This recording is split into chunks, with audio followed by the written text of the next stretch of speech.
All right. So the Chodesh Tov.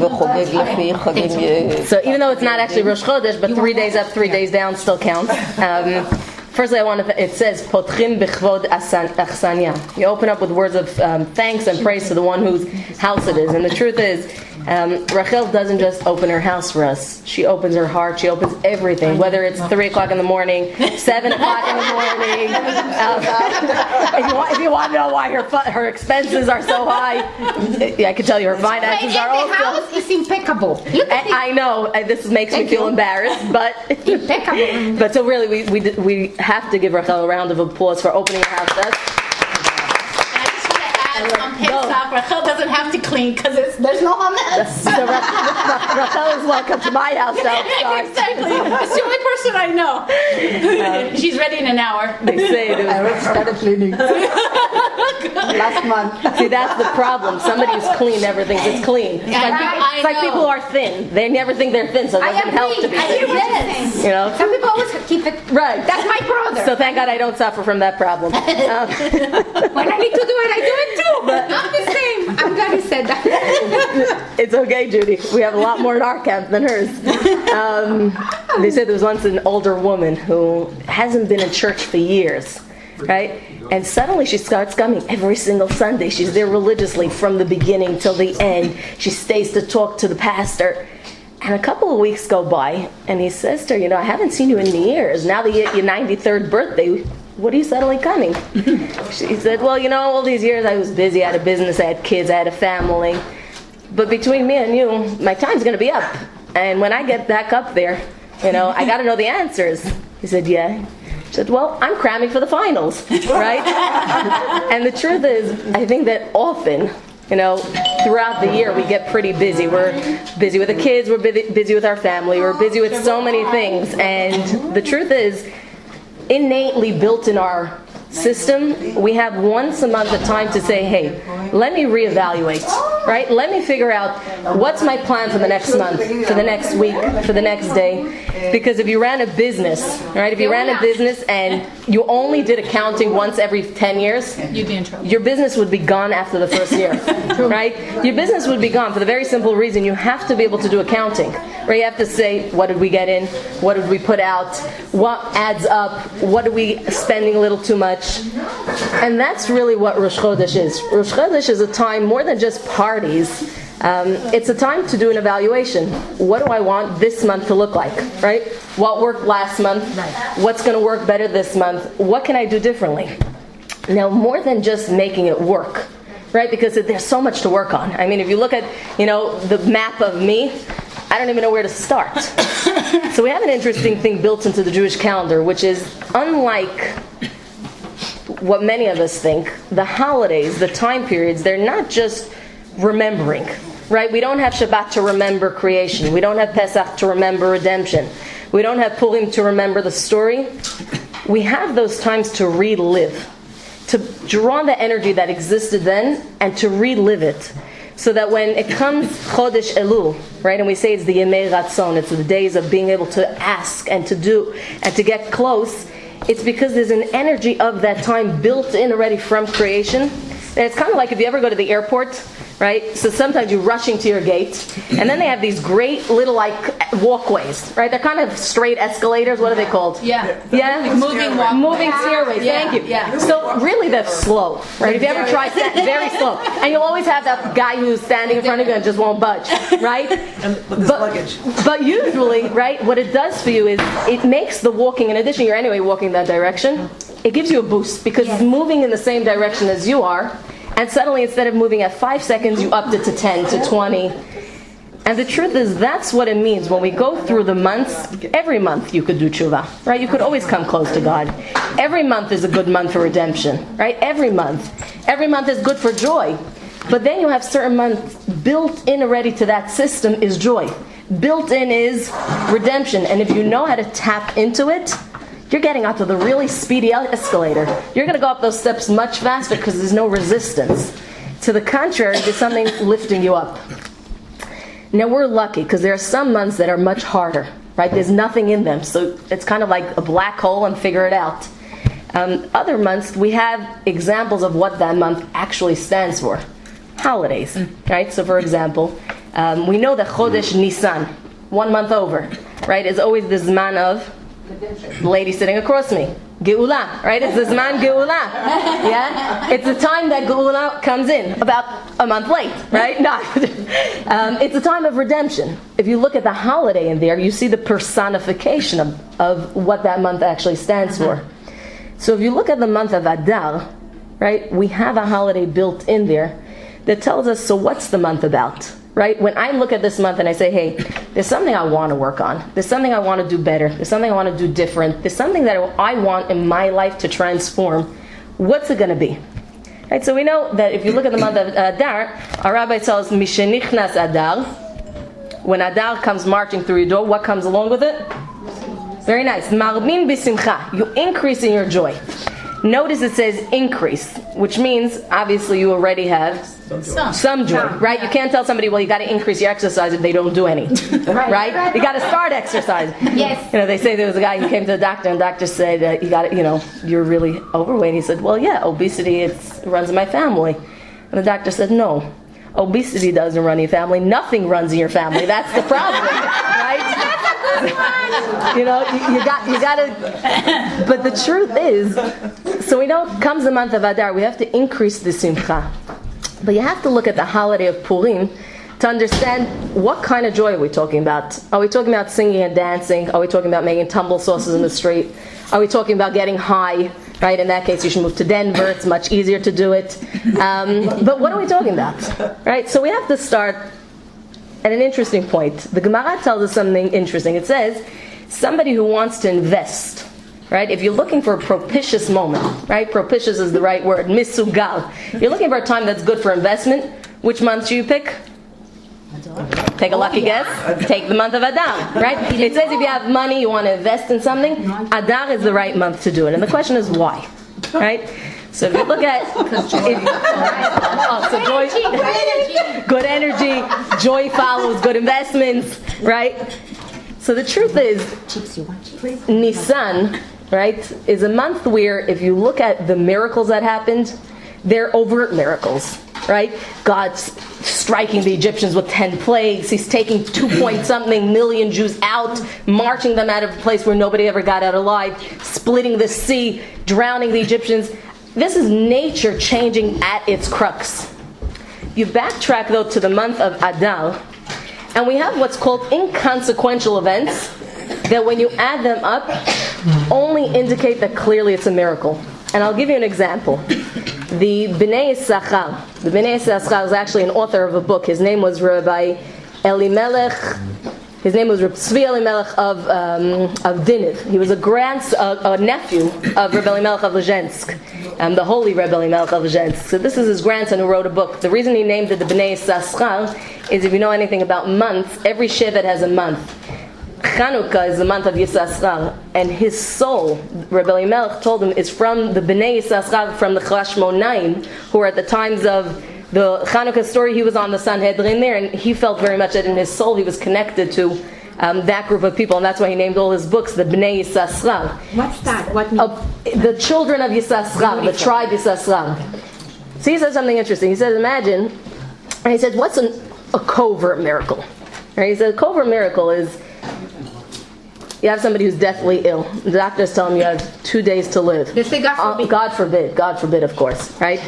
Unless you get this specific medicine with this specific doctor. The problem is this specific medicine and this specific doctor live about 2 months away from where you do, right? So this person, under normal circumstances, we would say, unfortunately, is probably not going to make it, right? What happens? The next day, in his city, at the port, a boat comes in. On this boat, we have a doctor. This doctor is the specialist who not only knows how to treat him, but also has the medication from that far-off planet, right? Now you look at that and you could say, well, it is a coincidence, right? It can be that happens to be that day the boat docked, happens to be it came to that city, happens to be the doctor was there, happens to be that he had the medication. But when you put all the happens to be together, you look at it and you say, but that's really unlikely. Right. It's unlikely that so many things should occur all together, this is clearly a miracle, right?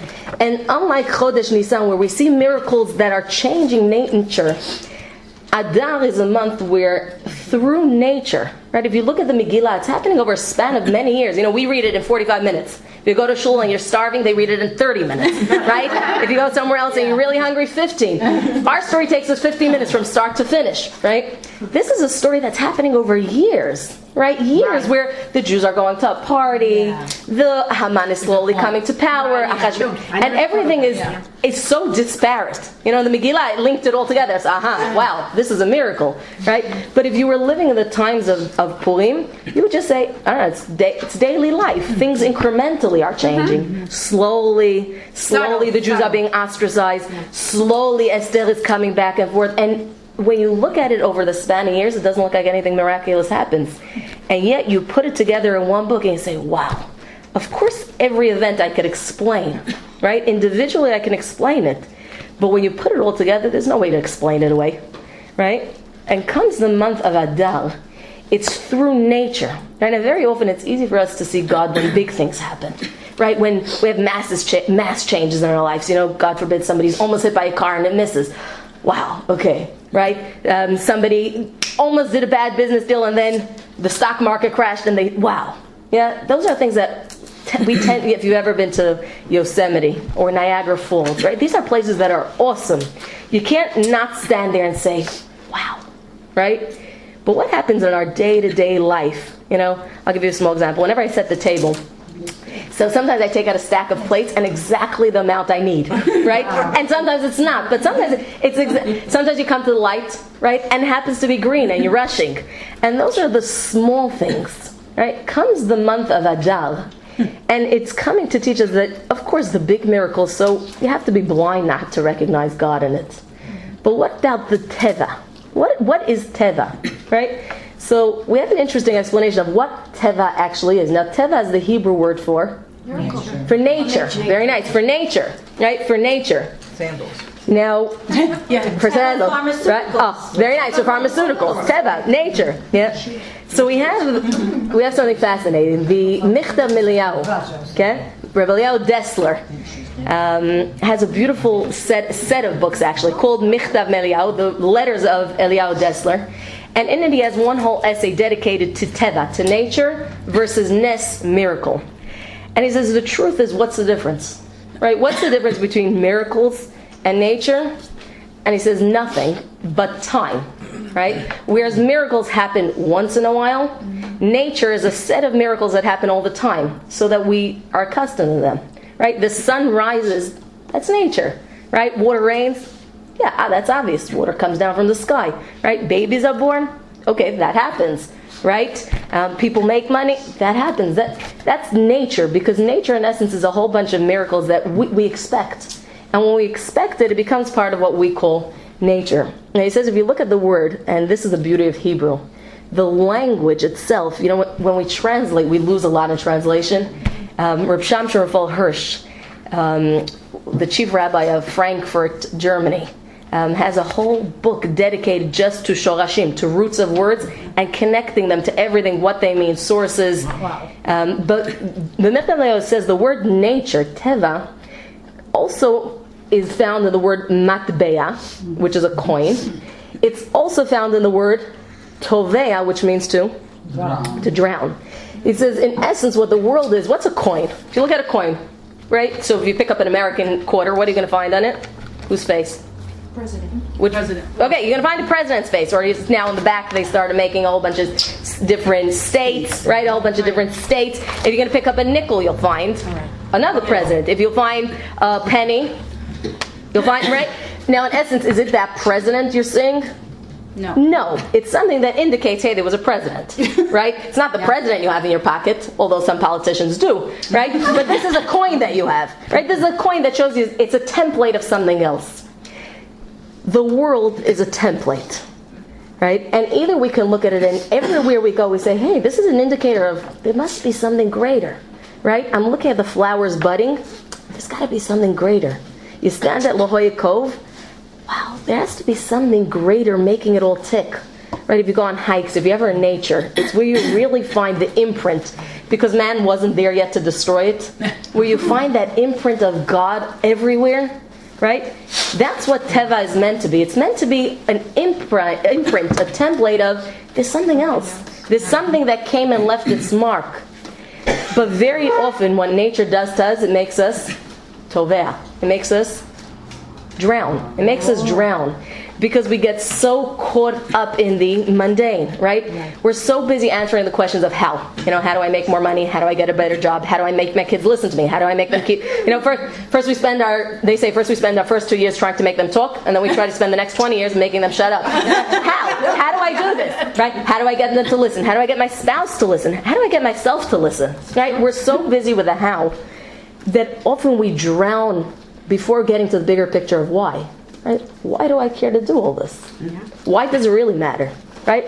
Why me? Out of the millions and billions of people, why? Why was I chosen? Why am I here?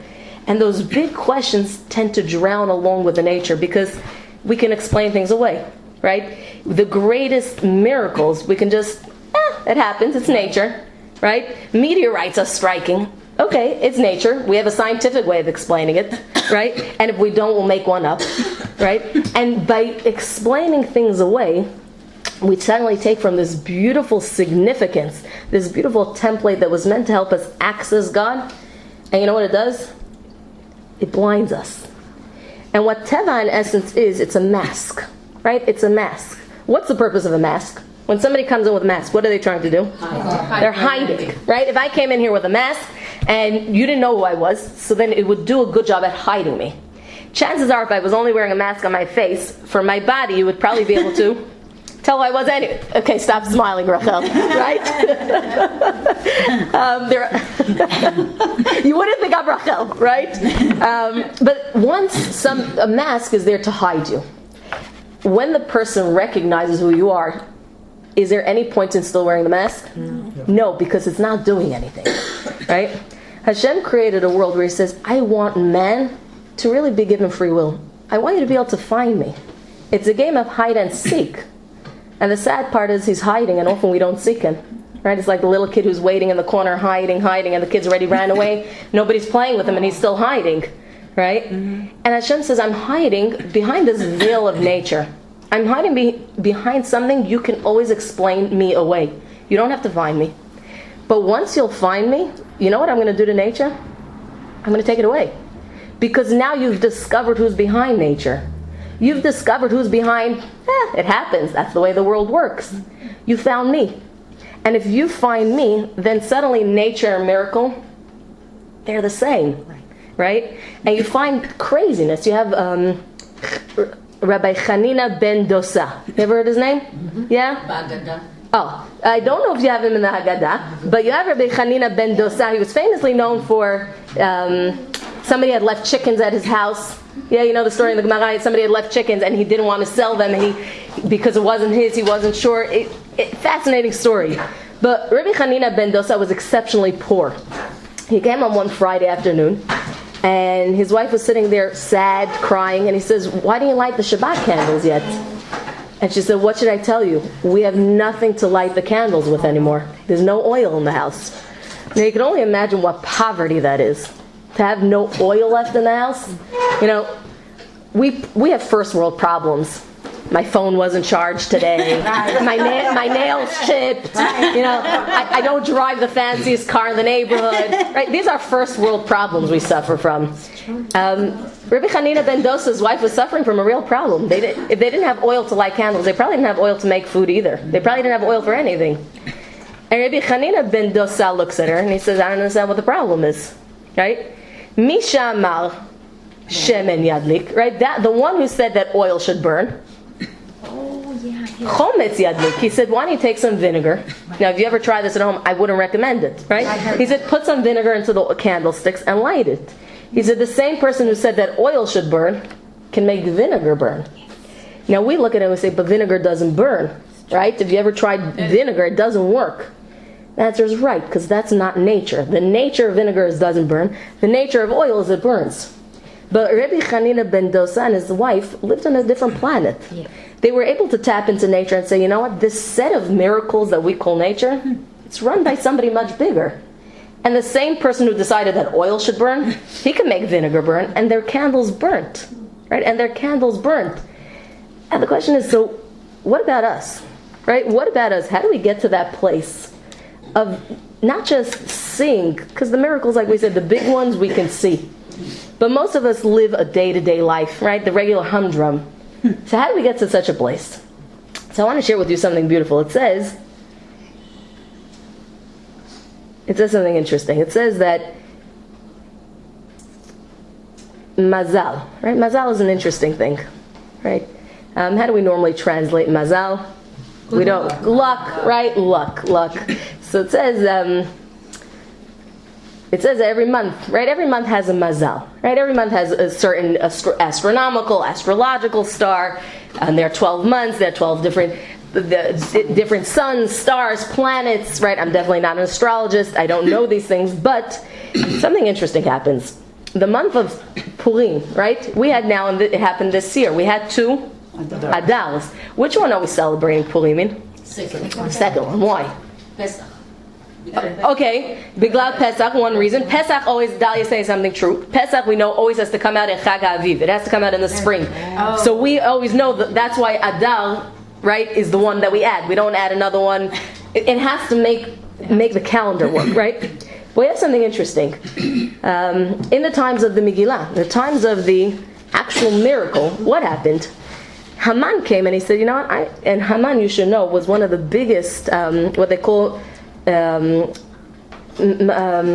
the word in English? Yeah, Nechashev, sorcerer. He was one of the biggest sorcerers. And he said, you know, I want to play with Mazal, right? I believe that the world has powers in it, right? This moon will dictate this personality and that one, right? If you ever look at the horoscopes and the zodiacs, people pay millions, right? This is my personality based on this moon and this star, and this is what I'm locked into. And Haman said, you know what? There's Mazal, I see, right? He said, I'm going to throw...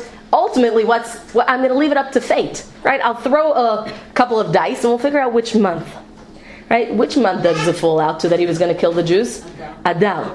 That year, the Jews had a double Adar, okay? Double Adar. Now, this, you have to understand, there's 12 months, 12 tribes, 12 mazalot. Comes the 13th month, it throws it off track, because what do? We have a whole system. We know how it works astrologically, but we have an extra month.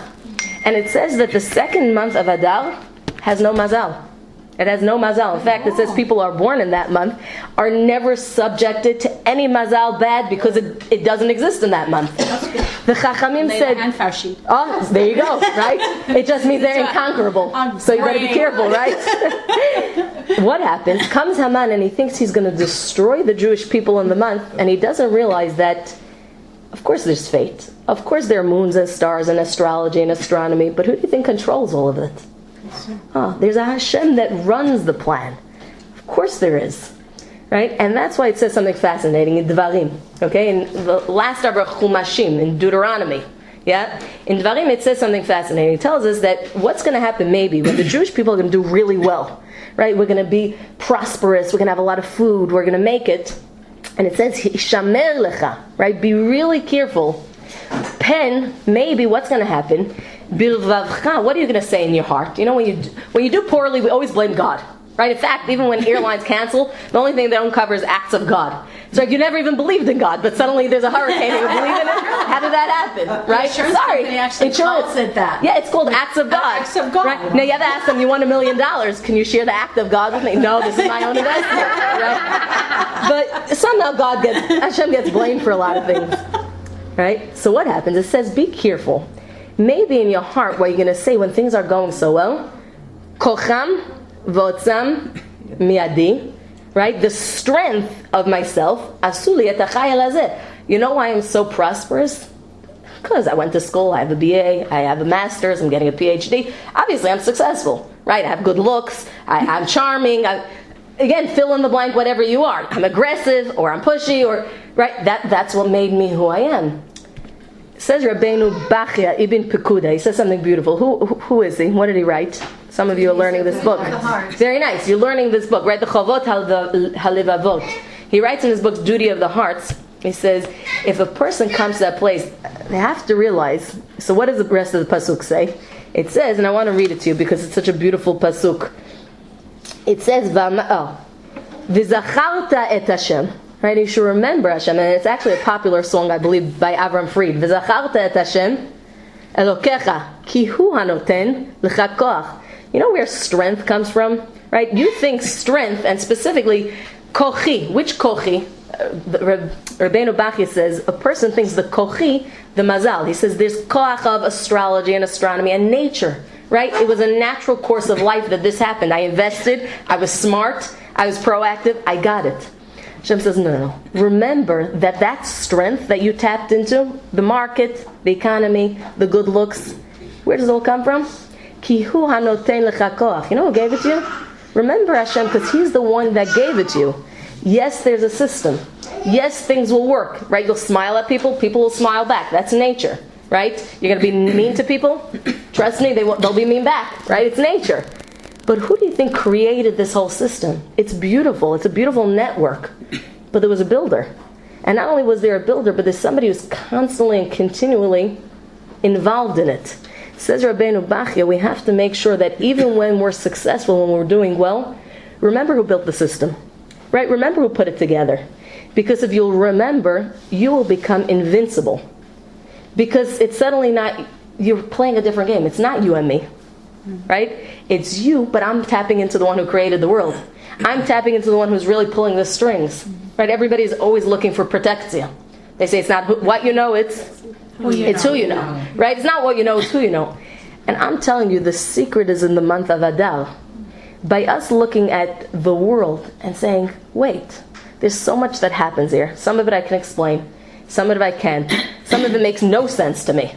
Right? If you look at the debates, you'll understand what makes no sense in the world. Right? That wasn't a political statement. But there's a lot that doesn't make sense in the world. But when we suddenly realize, you know what?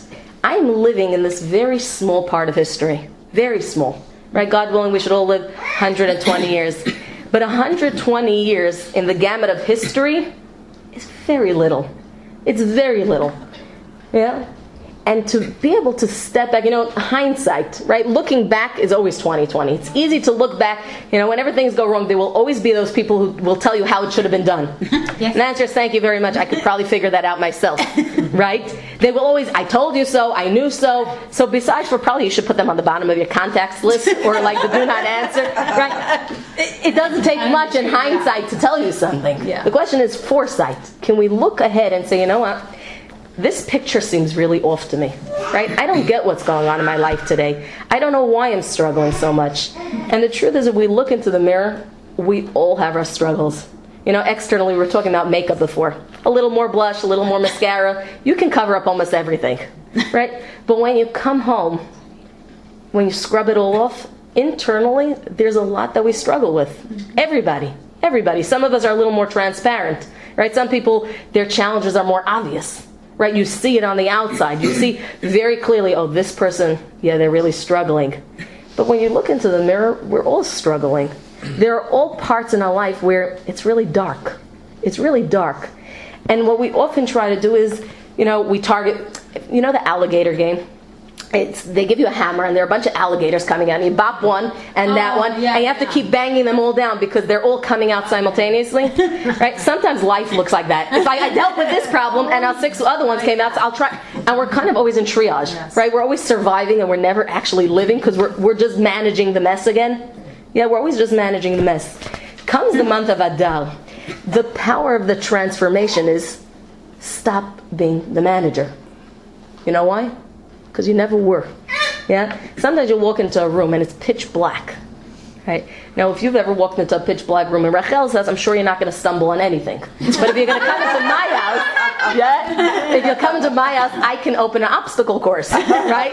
Why? Because if you come into a dark room, so chances are the clothing that you thought you'd put away are still out, and the guitar that doesn't belong there but is there is going to be and you come in and things look like monsters. Right? There's a bunch of black things lurking all over, and if you have a good imagination, you can be consumed in your room. Right? So what we tend to do is, I'm going to bang that monster, and I'll take care of that one, and you look at the person and you say, isn't there a light switch here? Right? Just go put on the light. Because as soon as you'll put on the light, you know what happens to all those monsters?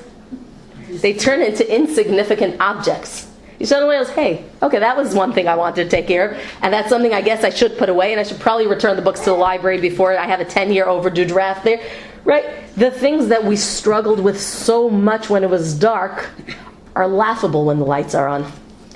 And there are different months for different things, right? Chodesh Elul, so we're going to have to do a lot of internal cleaning. There's going to be a lot of work. The power, though, of Adar is opening your hand and realizing you thought it's a lemon.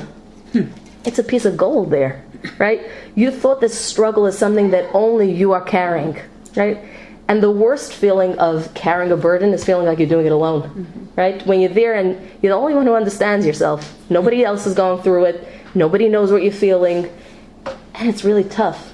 It's really tough, yeah?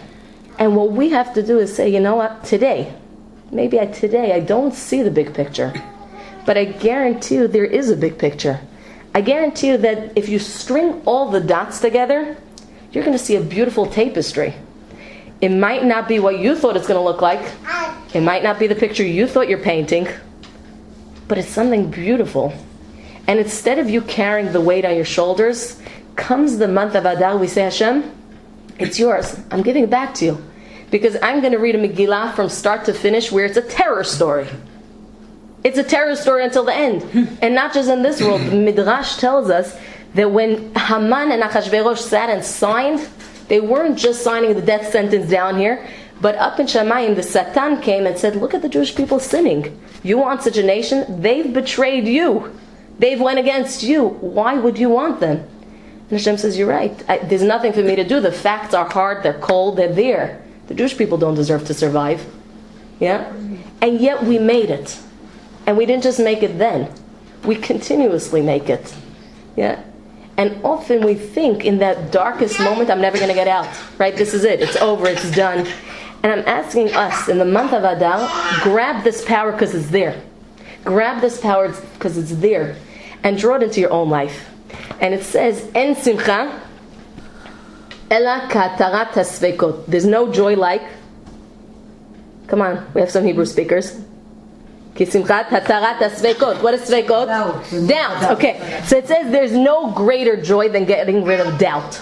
Right? You've ever been in that place where you're just not sure? I'm not sure if I should marry this guy or I shouldn't marry this guy. Well, I'm not sure if I should send my children in there. I'm not sure if I should have said that or I shouldn't have said. Doubt is the one thing that eats us up alive. Yeah. Right? And in fact, we know it says Amalek is the ultimate doubt. Right? Amalek comes when the Jewish people are here. Right? We just got out of Egypt. Nobody's going to touch us. We know we're the light of the nations. We're there to inspire the world. Comes Amalek, and they come and it says it's like there's a hot bath. Right? And they jump in. And obviously if you jump into a really burning hot bath, you're going to get burnt. Right? But what do they do to the water? They cool it down. They introduce doubt. Maybe they're great, maybe they're not. Maybe you're right, maybe you're wrong. Maybe, right? Maybe. You know, whenever you hear that maybe on the phone, you really know it's no. So I always say, please tell me no. It's a maybe. Maybe you'll come for dinner, maybe. No, you won't. So tell me you're not. Maybe you can help, maybe. No, you can't, so tell me, right? But maybe is a hard one, right? Maybe has a lot of doubt to it. Yeah, right? But this maybe, this introduction of you're never confident with what you actually chose, eats us up alive. Simcha is when you come to a place of clarity. Now again, we can't confuse it with, well, this is exactly what I wanted. It's not always exactly what I wanted. But at the very least, I made a decision. I'm sticking to it. I know that this is the path I'm going to go to. And when it comes the month of Adar, the joy isn't one of stupidity. It's not a joy of I'm being blind and jumping off the cliff. Mm-hmm. It's I'm realizing there's a bigger picture here. And right now, I might not understand it at all. But I know that there's somebody who's controlling my roller coaster. It's a ride. You know, sometimes you're going to be up there and sometimes you're careening down. And sometimes you're not sure where it's taking you. It's kind of like if you ever, you drive on the freeways here. And somebody stops, right? Somebody stops and they say, hey, you look like you need a ride. You're carrying a lot of luggage. You know, sometimes I see people walking, like from, I don't know where they're walking from. Like they're in the middle of nowhere. And I wonder, how did you get here? Like, how many days have you been out here? Right? So you stop and you say, sir, you look like you can use a hitch. Why don't you get into my car? Right? So they get into the car and they have this huge duffel bag. And you turn around after a few minutes and you say, I have a trunk. You can put it into the trunk if you want. And the guy said, no, look. You gave me a ride. I don't want to burden you with my bags too. And you look at the person and you say, are you kidding me? The car's taking both of us. You can, if you want, sit with it on your lap, or you can go for a nice ride and put it in the trunk. Now we look at this person and we say, he's really stupid. How many of us live life that way? Where we're so afraid to let go that we hold onto our bags so tightly. So tightly, because I need to be in control. I need to be the one running the show. I cannot let go. And Hashem says, but you can let go. I'm running this world. I've been running it for a very long time before you came. I'm going to be doing it for a very long time after you're gone. Why don't you sit back and enjoy? Right? You've got yourself a first class ticket, and all you keep doing is you're going to the sewer. And you keep playing in the mud and sitting there wondering why it smells. And I'm telling you, get out. Get out. Come on out. And the truth is, maybe in other months it's hard. But comes Adar, we have that power to transform things effortlessly. We have the power to say, today, tonight, I'm going to go home and I'm going to look at the things that inside are weighing me down. And I remember I once went to DMV back in New York at 8 o'clock in the morning. And the lady was standing at the front of the line, right? And she's a security guard. Now, you can't come in before. No, there were already 40 people online, right? And she's screaming, step behind the line. I said, step behind the line. If you won't step behind the line, I'm going to make you go to the back of the line. Now, thankfully, I wasn't to the front, so it didn't matter to me. But I was thinking, it's 8 o'clock in the morning. Everybody's like bleary-eyed holding a Starbucks cup. What could have gone wrong, so horribly wrong from when she got out of bed to 8 that she's in such a bad mood, right? Yeah. But I'll tell you what. New York. That didn't help. For the record, I think the New Yorkers are wonderful individuals. Individuals. But the truth is, there are some people who, when they wake up, when they go to sleep, all the time they're walking around with bricks in their heart. They're walking around with so much pain that it has nothing to do with you. This is not you. There is no you. It's unfortunate, but their life is so full of heaviness because they're carrying the world. And the world doesn't work the way we want it. So you're constantly going to be struggling because your plan is not always the big plan. And I'm asking us for this month, right? It's the beginning of a new month. It's a second Adar. It's a month where there's no mazal. You get to choose the mazal, right? And more than you get to choose the mazal, it says the Jewish people are above and beyond mazal. How do we know that? So Rav, right? Rav in the Gemara tells us that Abraham is having a conversation with Hashem. He's having a conversation and he says, Hashem, you told me I'm going to have somebody to inherit me. Is it going to be my servant Eliezer? Hashem said, no, I told you it's going to be your child. He said, but I don't have a child. And from the looks of it, I'm probably not going to, right? Somebody comes to a fertility treatment, 100 years old. I don't know what we would say. We'd say, probably you're looking for the geriatric ward, right? You came to the wrong place. I'm sorry, this guy is senile. Yeah? From the looks of it, I don't think I'm going to have one. And Hashem says, Avraham, vayetze oto achutza. It says Hashem took him out. But not just out, it says Hashem took him out of the entire world. And he says, Habet na HaShamayim, look down at the sky. Usbor et hakochavim, count the stars. Can you count them? And Avraham says, no. Hashem says, right. That's how many children you're going to have. And the Rav over there says that we're still waiting, right? First you have to go to Mars, right? Rav tells us at that point, the Jewish people were taken out of the world of nature, out of the world that's bound to natural forces, taken to a world where the crazy can exist, where the unbelievable can happen. Because under circumstance, Avraham and Sarah should not have had a child. We should never have existed. We should not be here, right? Our history would have stopped before it started. And somehow, despite all odds, we're here. We're here to stay.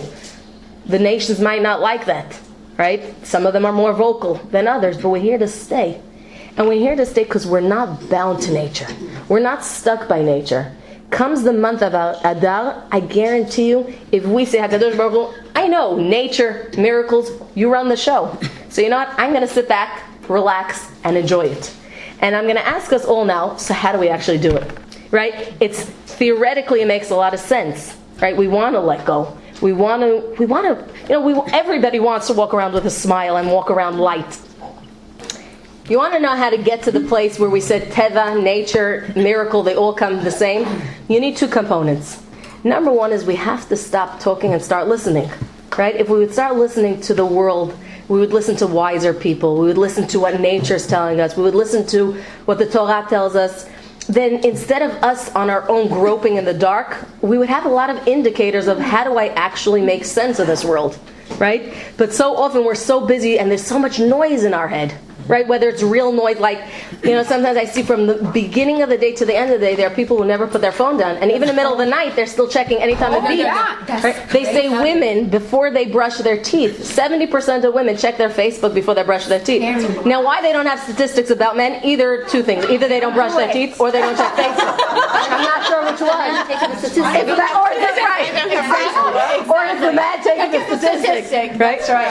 But the truth is, we're sometimes so plugged in a whole day that we never have a second to stop.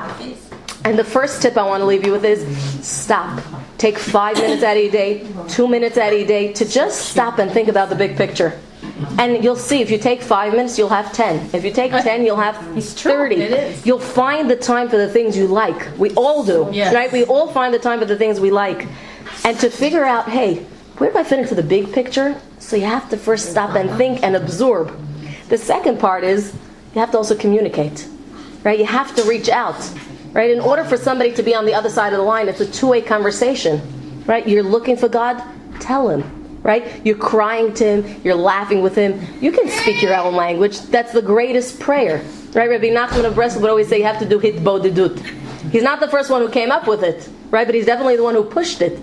Go be alone and talk. Don't be embarrassed, because sometimes you'll feel silly, right? Now, nobody feels silly going like this for 4 hours, right? Why? Because there's somebody on the other side. Maybe. I guarantee you there's some, right, maybe. I didn't say your husband. I said there's somebody on the other side. If you'll start the conversation, it's going to be a running thread where you'll do some listening, you'll do some talking, and I guarantee you, you'll develop an internal relationship that will transform this month. It'll transform this week, this year, this day. And if one at a time we transform, so you know what happens? I can't change the world alone. Neither could you. Neither could you. But if we partner together and say, I'm going to change my bit, you change yours, we're going to live in a different world. And God willing, by the time Purim comes, it'll be a world of La'ihudim, Hayta, Ora, V'simcha, V'sason, V'ikar, Keh, Tihye Lanu.